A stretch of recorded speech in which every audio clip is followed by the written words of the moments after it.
The Wildlife Heritage Foundation of Wyoming was incorporated April 20th, 2000, as an independent charitable nonprofit corporation. The foundation's purpose is to provide financial support through philanthropy to critical wildlife conservation efforts in Wyoming. In 2003, the foundation developed the idea for the Wyoming Outdoor Hall of Fame. The primary purpose of the Hall of Fame is to honor those individuals, both living and posthumously, who have made significant, lasting lifetime contributions to the conservation of Wyoming's outdoor heritage. Each year, recognition will be given to people who have worked consistently over many years to conserve Wyoming's natural resources through volunteer service, environmental restoration, educational activities, visual and written media, the arts, and political and individual leadership. Another goal of the Hall of Fame is to educate the public about and promote the significance of Wyoming's rich outdoor heritage. Inductees will be solid role models for today's youth.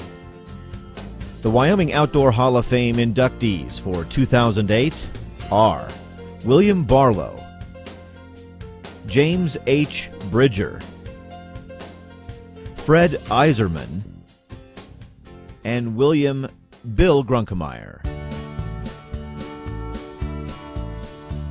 George William Bill Grunk was born July 27, 1942, to George and Prudence Grunk.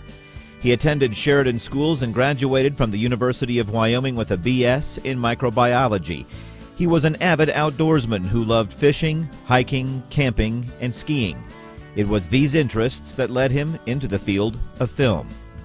In the late 1960s, Bill had the opportunity to work with Jim Simon, a noted biologist and filmmaker who was working with the Wyoming Travel Commission after several years of filming with the True Life Adventure series produced by Walt Disney.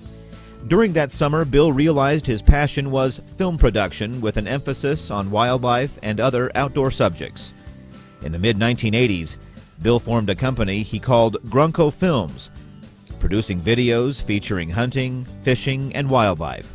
He produced over 40 outdoor and wildlife videos, as well as 35 episodes for his television series, Experience the Wild. His career took him from the top of the Arctic to the tip of South America. Bill worked for all major television networks and won numerous awards for his own productions, as well as his camera work for other companies. The National Wildlife Federation and the Wyoming Wildlife Federation twice named him Communicator of the Year for Wyoming. Bill passed away in 2003, a victim of amyotrophic lateral sclerosis, Lou Gehrig's disease. However, his work has been archived with the state of Wyoming, which includes more than 1,000 hours of wildlife, hunting, fishing, and outdoor adventure.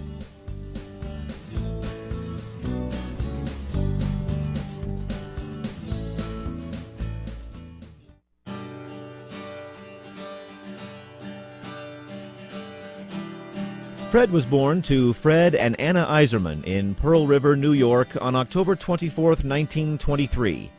After graduation from Pearl River High School, he joined the armed forces during World War II. After service in the European and Pacific theaters and subsequent discharge, he went on to receive his degree in wildlife management with a specialty in fisheries at Utah State University in 1950. That same year, he began his career as a fisheries biologist with the Wyoming Game and Fish Department, and eventually was promoted to the positions of district fisheries supervisor and fisheries management coordinator over a career that lasted 28 years. Fred was instrumental in developing the first stages of inventorying and surveying fish habitat. He served as a member of the Wyoming Legislative Interim Committee for Stream Preservation, chaired the first In-Stream Flow Needs and Specialty Conference, and participated in the development of Wyoming's stream classification map. Before DEQ and EPA, he worked with the state sanitation engineer to remove wastewater from streams and had a major responsibility for the 400-mile chemical treatment of the Green River prior to the flooding of Flaming Gorge Reservoir. He served as president of the Western Division of the American Fisheries Society in 1969, was named to the Hall of Excellence by the Society in 1977, and was recognized as the Outstanding Worker for 1976 by the Colorado-Wyoming chapter of the American Fisheries Society. He also received the Wildlife Conservation Award from the Wyoming Wildlife Federation and the Sears Roebuck Foundation.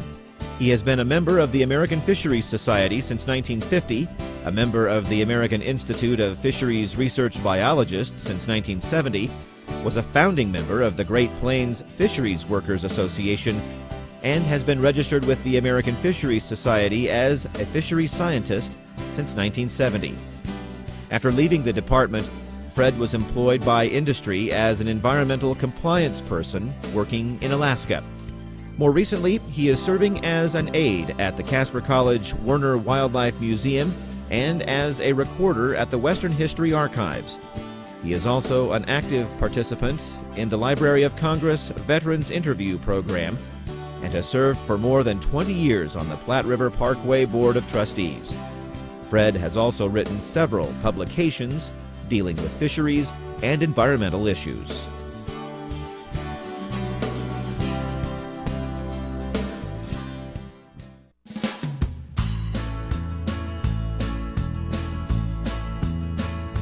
Jim Bridger was born in Virginia in 1804.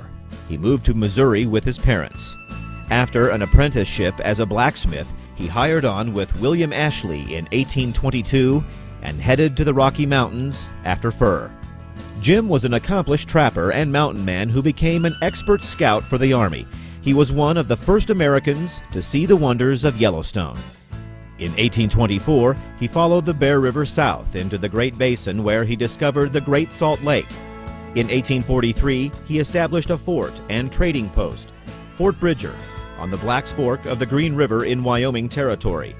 In 1859, he guided the Reynolds expedition into Montana, and in 1861 showed Army engineer E.L. Berthoud into Colorado. He assisted with the surveys for the Transcontinental Railroad and the campaign against Red Cloud. As much as any other man, he opened the American West, and many places in Wyoming and the West are named after him.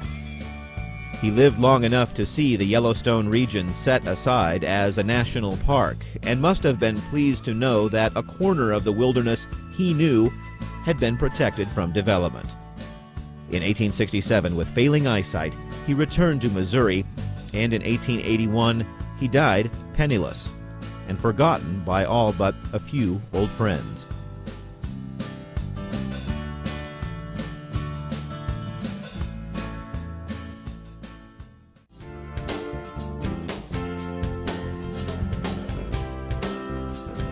William Barlow was born to Marion and Louis Barlow on October 1, 1936 in Sheridan. He graduated from Campbell County High School in 1954 and went on to earn a degree in agriculture at the University of Wyoming in 1958. After graduation, he was a delegate for an international farm youth exchange program and spent 6 months in Burma. In 1960, he joined the International Voluntary Services and spent the next 2 years in Cambodia, where he met his future wife, Bernadette, who was attending law school. When he returned to the U.S., Bill got his teaching certificate and taught vocational agriculture and social studies in high school before returning to the family ranch, where he continued the tradition of conserving grassland for livestock and wildlife alike. In the early 1970s, the huge coal deposits under the Powder River Basin became a valuable commodity. He and his neighbors watched with growing concern as strip mines opened across the landscape and proposals for coal-fired power plants emerged. In 1973, this group of landowners organized and began calling itself the Powder River Basin Resource Council. Over the decades, Barlow and the council spoke up on a spectrum of issues affecting land and landholders in the region. It pressed for passage of the Surface Mining Control and Reclamation Act, opposed the construction of coal-fired power plants in Wyoming, and was instrumental in passing the state's Industrial Siting Act. One of Bill's most significant contributions was his role in the Cow Creek 60 Bar Land Exchange with the BLM that eventually formed the 20,000-acre Burnt Hollow area for public use. The whole process took almost 5 years, and BLM has described it as one of the biggest, most complicated land exchanges in Wyoming. Bill didn't see this project come to fruition as it was dedicated in March 2002, 1 year after his death in March of 2001.